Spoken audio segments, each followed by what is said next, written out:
Techstars. So soon it's day 7 of our Master Excel in 30 Days challenge. Still on functions, today we are looking at other functions that can be used to manipulate text. We are looking at concatenate, right, left, text after, and others. Join me and let's do this together. Hi fellow Techstars.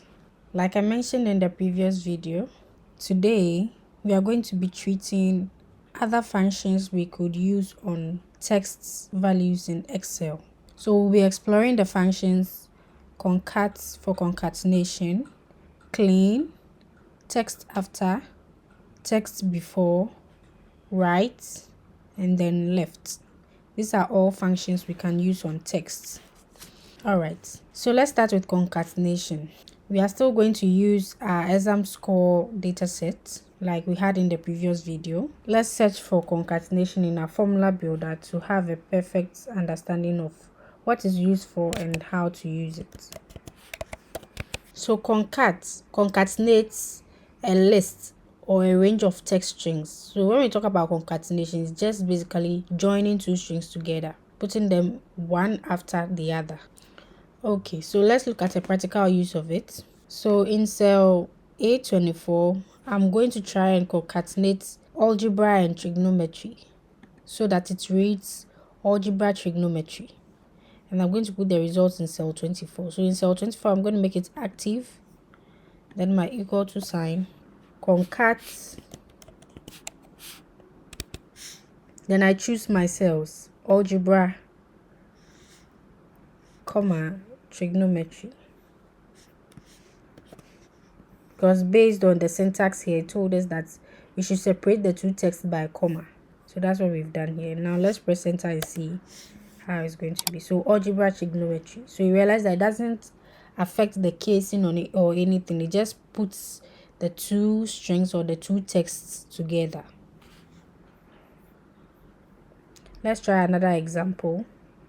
So I'll try and concatenate Arabic and Spanish. Now please note, it says it puts strings together. So if I try to concatenate numbers, it might not work. Okay, so let's use cells that have strings or text. So let's try Arabic and Spanish equal to concat. I choose Arabic, comma, Spanish.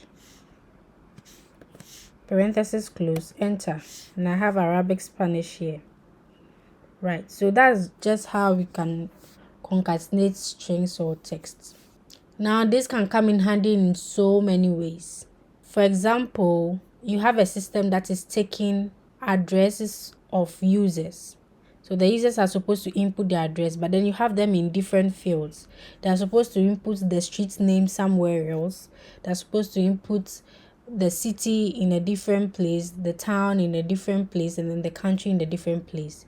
But then once you take the data, once you take the address in that format, you want to put it all together and store it in your database as one in an address field. So concat comes in handy in that way. Now you can use concat and still be able to put a space in between the texts. So let's look at that. Imagine I want to do French and Chinese, but then I want French and Chinese separated, not together, separated. This is how I'm going to do it. So I make cell A26 active, come to my formula bar, equal to sign, concat, choose concat, choose French, comma, then I put in my quotation mark space, another quotation mark. So this is going to be like my second text. So it's like I'm joining three texts, which is the value in A7, a space, and then another value which is A8, then parenthesis close, enter.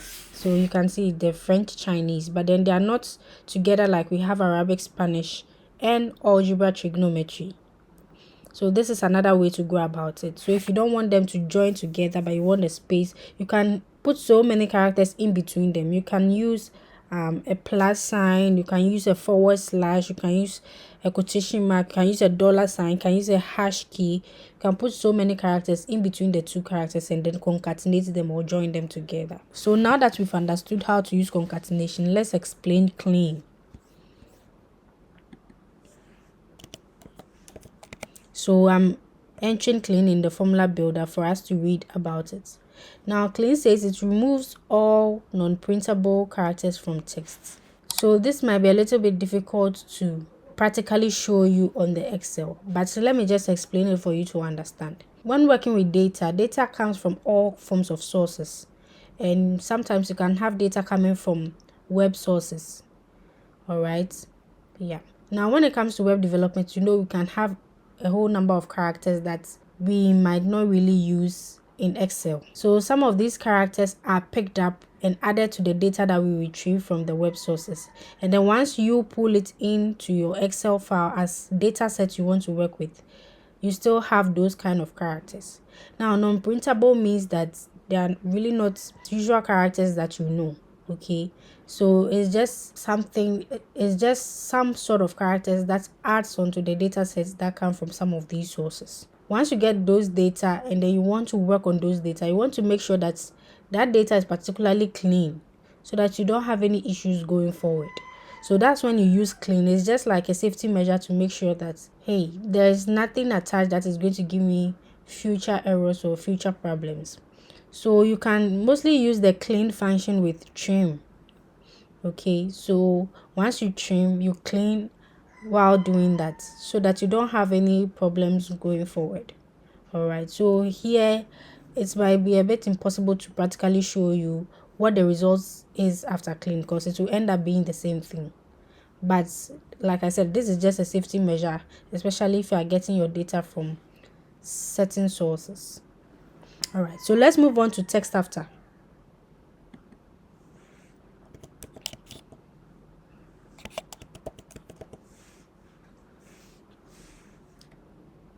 Text after. Okay, so it says it returns a text that's after some delimiting characters. So let's say I have trigonometry. I want to know the text that comes after the second O or the text that comes after the G letter. Assuming I have a comma, or for example, information technology, I have a space here. I want to know the text that comes after the space. The right function to use is text after. All right, so let's use it a couple of times to get a better understanding of it. So first of all, I'm going to get the text that comes after the space in the business management text. And I'm going to put my results in cell B24. So I go to the function, I go to the formula section, then I type text after.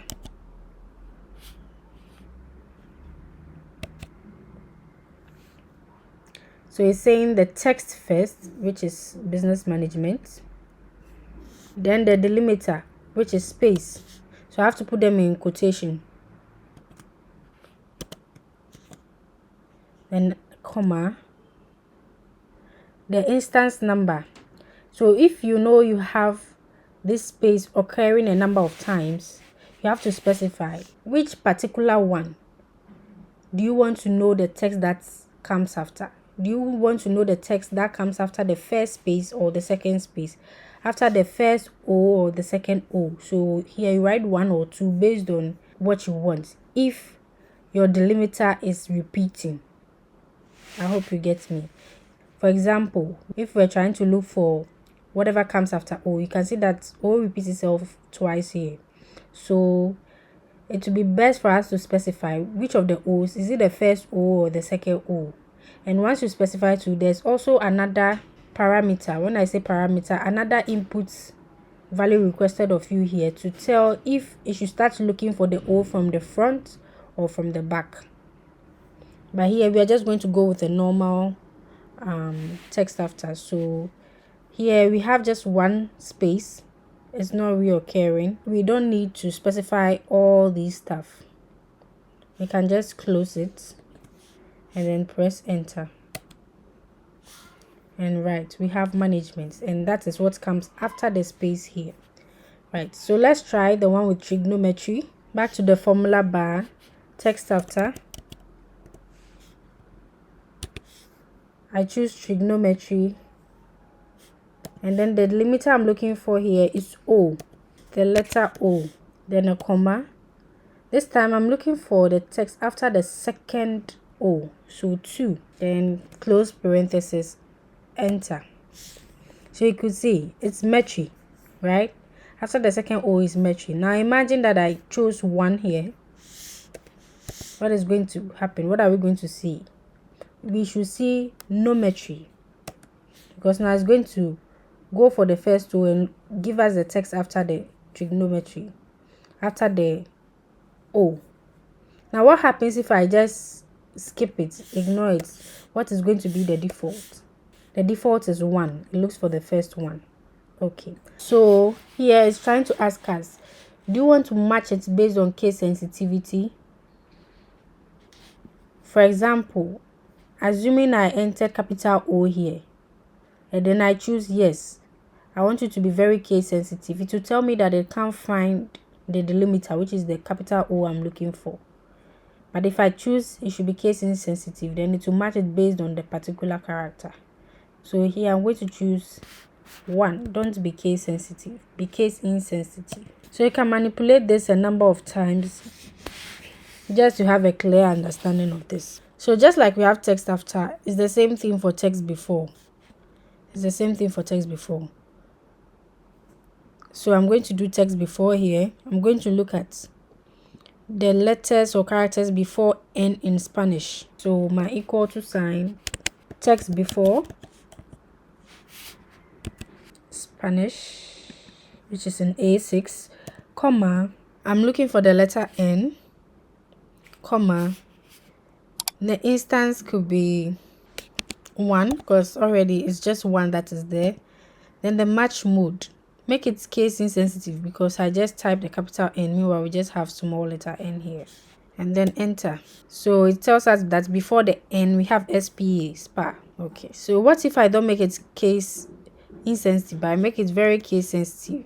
Meanwhile I type the capital letter N, and then we have actually a small letter N. What is going to happen? So you see, say it can't find the value, right? But if I make it case insensitive, then it's going to find the N. Okay, now let's jump right to right and then left. Right, so it says it returns the specified number of characters from the end of a text string.